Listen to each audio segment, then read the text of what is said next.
Welcome to RSTTech. This is Ritesh Srinivasan. In this video, let's look at boosting, which is an ensemble learning method. I'll also explain how you can implement boosting using the sklearn library in Python.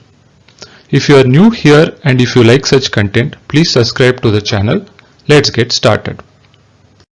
So what is ensemble learning? Ensemble methods use multiple learning algorithms to obtain better predictive performance than could be obtained from any of the constituent learning algorithms alone. So for example, if you have some trained data and you want to train a machine learning algorithm on this, suppose if you are training an SVM algorithm on this trained data, or for that matter you are training a decision tree, or for that matter logistic regression, each of them will have its own performance on this data.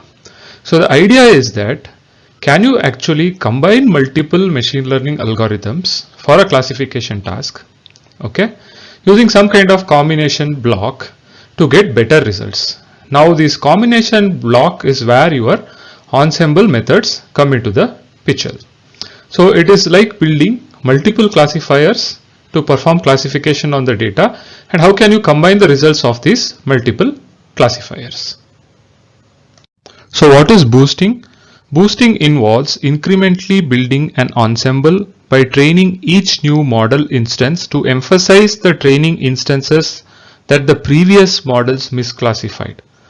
In some cases, boosting has been shown to yield better accuracy than bagging, but it also tends to be more likely to overfit the training data.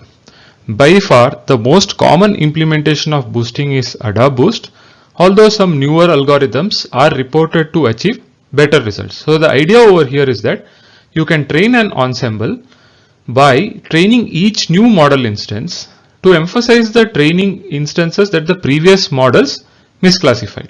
So here you have what happens is that you take your original data, and in the original data you train a classifier. You see what are the samples it is misclassified, so you give more weightage to that and train another classifier to emphasize on the misclassified instances. In this way, you can actually improve the overall accuracy by having a set of classifiers. So here is a visual representation of how boosting is done. So you have your original data, right? You train a classifier. So it has correctly classified these samples. It has incorrectly or misclassified these samples. So this gets more weightage, right? On this data, you develop another classifier, which again does proper classification of some samples. It misclassifies certain other samples, which are again weighted and which is given to another classifier, right, which does again proper classification and misclassification. In this process, at every step, the samples are weighted as well as a weight is given to each of these classifiers. So this combination of these classifiers becomes your ensemble classifier. Let us look at how boosting ensemble method can be implemented using the scikit-learn package. So for this, I use the breast cancer dataset, which is part of the scikit-learn packages. I have explained about the breast cancer dataset. So I load the breast cancer dataset over here. Okay, so X is your samples and Y are the labels corresponding to the samples. So the labels are either benign or malignant.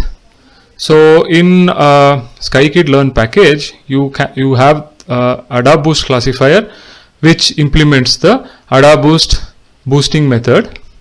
Okay, so here I am instantiating an instance of the AdaBoost classifier. So it by default uses the base classifier as decision trees, okay, for the ensembles. Okay, and here I am saying that at the max we could have 40 decision trees. Okay. So then what I am doing over here is that I am splitting the data into test and train sets. Again, I am using stratified sampling over here.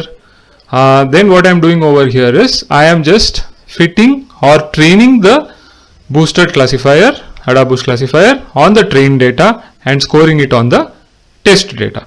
On the test data, we get an accuracy of 0.94. Okay. Now, was boosting really useful?